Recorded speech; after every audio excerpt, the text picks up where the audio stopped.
Welcome to NTD China News. I'm Kathleen Zhang, and here are today's top headlines. A new law targets real name internet registration. And we talked to a labor camp survivor about psychiatric drugs and torture. Plus, a Beijing court orders tech giant Apple to pay up.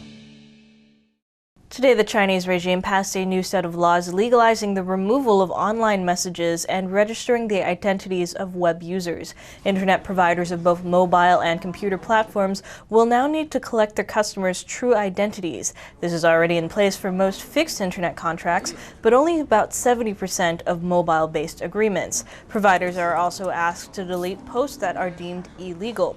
They must also keep a log of those posts and report it to authorities. This is already being done by China's internet police, but the new laws now create a legal obligation to service providers as well. State-run media report the new measures will further stop online rumors and protect people's identities. But many think it's just another step to limit free speech. A recent wave of online postings has exposed scandals involving Chinese officials. Several have been sacked or forced to resign because of these embarrassing leaks. The new internet regulations suggest that while China's new leaders have promised reform, it may be a kind of reform that observers were not expecting. A mysterious piece of correspondence made its way from a labor camp in China to the home of Oregon resident Julie Keith. Smuggled out in a box of Halloween decorations, the letter was a cry for help. Keith has since forwarded the note to human rights organizations, but reports of abuse from Chinese labor camps are not new. NTD spoke to Pan Qi, who was detained in the Masanjia Labor Camp for 4 months. A woman from Oregon found a cry for help from a Chinese labor camp in a box of Halloween decorations. The letter claims to be written from the Masanjia Labor Camp in northeastern China. The Masanjia Labor Camp is notorious for its harsh work conditions and the mistreatment of those interned inside. In the plea letter that found its way to the U.S., the writer specifically mentions the mistreatment of Falun Gong practitioners. Falun Gong is a spiritual discipline. Its adherents are brutally persecuted in China. Pan Qi is a former detainee from Masanjia. She witnessed another Falun Gong practitioner who was force-fed neuroleptic drugs. Her eyes stared at me without any recognition. I asked her, "What happened to you?" She didn't look at me. It was like she had no soul. She couldn't recognize me. So I pinched her and said, "Look at me. Who am I?" Shortly after Pan Qi witnessed this, she was force-fed drugs as well. When I got to the hospital, he asked me, "Have you renounced your beliefs?" I said, "Practicing Falun Gong is good. I have no illness." He said, "If you have not, you are a mental patient." Several people pushed me onto a bedboard. One of them had a spoon with medicine in it. I remember it was a blue capsule, and he put black powder in the spoon. Then he held my nose and put the medicine in my mouth when I couldn't hold my breath any longer. Torture aimed at Falun Gong practitioners is often geared towards forcing them to renounce their beliefs. Pan Qi describes how guards forced her to step on the picture of Li Hongzhi, who introduced Falun Gong to the public in 1992. Many adherents refer to him as teacher. They put teacher's picture on the ground, then they lift me up and put me on the picture. They stepped on my hands, feet, and my body, and they asked me to renounce my beliefs and hit me with an electric baton. Since Pan Qi refused, her detention was extended. She was finally released on medical bail after persistent pleas from her family. By then, she was unresponsive due to torture.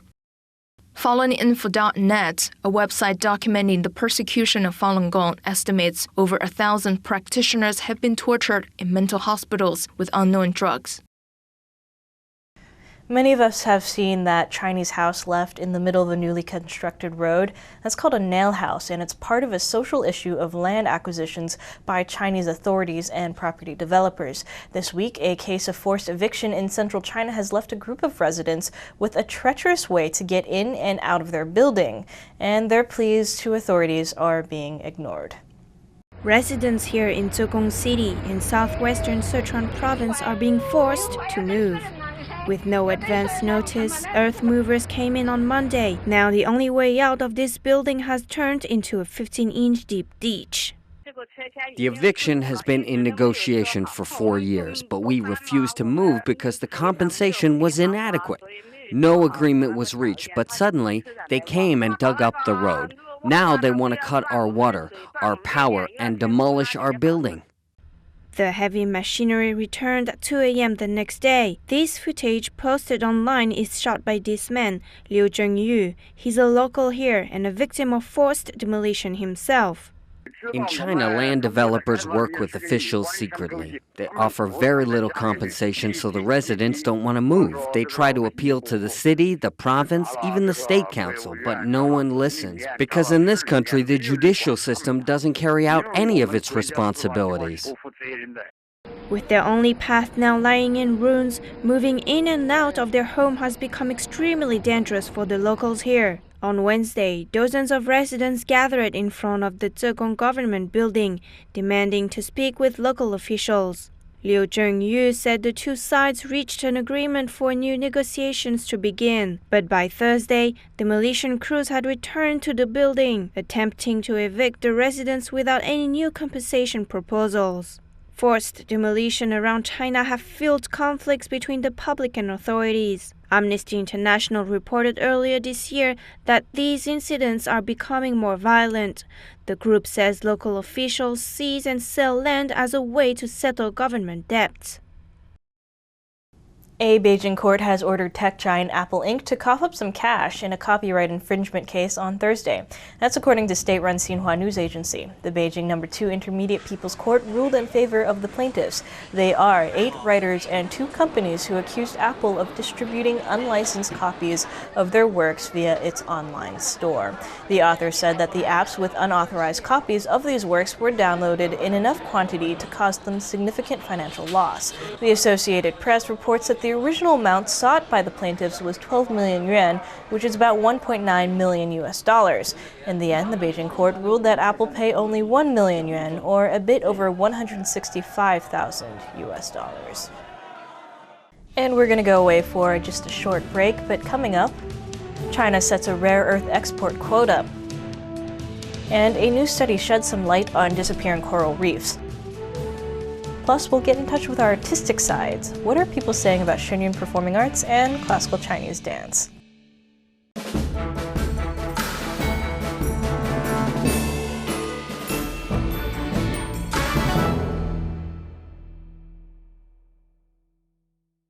And welcome back. Chinese regulators have announced the export quota for the country's rare earth metal production today. For the first half of 2013, the Ministry of Commerce says it will allow just over 15,000 tons to leave the country. That's just a little more than half the amount exported this year. The quota will be split between 24 Ministry of Commerce approved domestic producers. After a drop in prices because of sluggish global demand, the country's largest rare earth producer, Balto Steel Rare Earth, announced on Tuesday it would temporarily stop part of its production. China produces more than 95% of the world's total output of rare earth elements. These are the 17 elements often used to make electronics. China's trading partners have objected to it using quotas to restrict the export of rare earth elements. In July, the World Trade Organization agreed to investigate whether these measures breach global trade rules. Over the past 30 years, China's coral reefs have shrunk by at least 80%, largely due to unrestrained economic expansion, according to a recent study. Scientists from the Australian Research Council's Centre of Excellence for Coral Reef Studies and the South China Sea Institute of Oceanology conducted a survey of mainland China and South China Sea reefs and published it in the latest edition of Conservation Biology. The authors painted a, quote, grim picture of decline, degradation, and destruction from coastal development, pollution, and overfishing. In the South China Sea, competing territorial claims have caused a lack of government oversight in the area, making the situation worse, according to the study. Author Terry Hughes says, quote, the window of opportunity to recover the reefs of the South China Sea is closing rapidly, given the state of degradation revealed in this study. Many international studies have shown China's people are suffering from some of the heaviest air, water, and land pollution in the world. A new subway line in the city of Wuhan opened today, and with it, an artistic tour of the municipality's diversity. Wuhan is the origin of the ancient Chu state, which used to be one of the largest states in the Zhou dynasty. The art features the city's ancient roots up to its present-day industry of high-tech goods and modernization. Yangtze River is the longest waterway in Asia and a popular tourist destination for world travelers. Now there is a new way to get across the river. It's the first underground subway line for the Yangtze, and a test run took place on Friday in the city of Wuhan. But the water ride isn't the only feature on the subway. 6 of the 21 subway stations here highlights Wuhan's diversity as the capital of central Hubei province. We selected the themes for these stations in view of their geographic environment and cultural characters, including their cultural heritage, so the passengers can enjoy the arts while they're hurrying along. These cranes at the Hankou railway station show the natural landscape of the area. Behind it, the landmarks of the city by night. This mural depicts traditional culture from the Chu state, which lasted from 1042 to 223 BC and originated in this area. This traditional Chinese painting at the Baotang Temple station shows traditional art and the entrance to the temple. This mural at the Guanggu Square station reflects the area's high-tech enterprises with a more modern style. The new subway line costs more than $2 billion to build. It's expected to transport 500,000 passengers a day. Classical Chinese dance and music company Shen Yun Performing Arts has kicked off its new season. We are a proud media sponsor of Shen Yun, and as such, NTD talked to audience members in Texas to see what they had to say about the show. Shen Yun Performing Arts is back in Houston, Texas as part of its 2013 World Tour. After the show, some of the audience members shared their thoughts about the performance. Felt like I was captivated, taken away into this beautiful fairyland.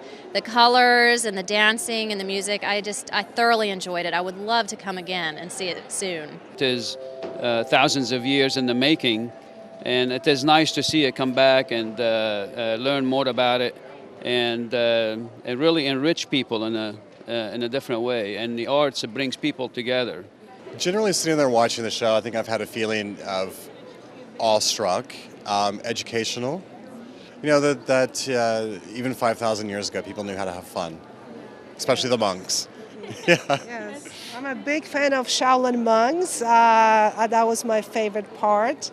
I think going through the whole history, it was phenomenal. So I hope more people will enjoy it and more people will come see the show because it's a fantastic experience. And the women just kind of float. It's gorgeous. It's really very pretty. I love how the ladies dance and they land so soft and they're so gentle and pretty, and the men are so powerful and strong. And it's a good story. You can understand the story without any words. I feel like with the Shen Yun dancers, it's just so clean and classical, the dances, and really graceful. And I feel like that's something that's missing in American media, that Shen Yun fills in nicely.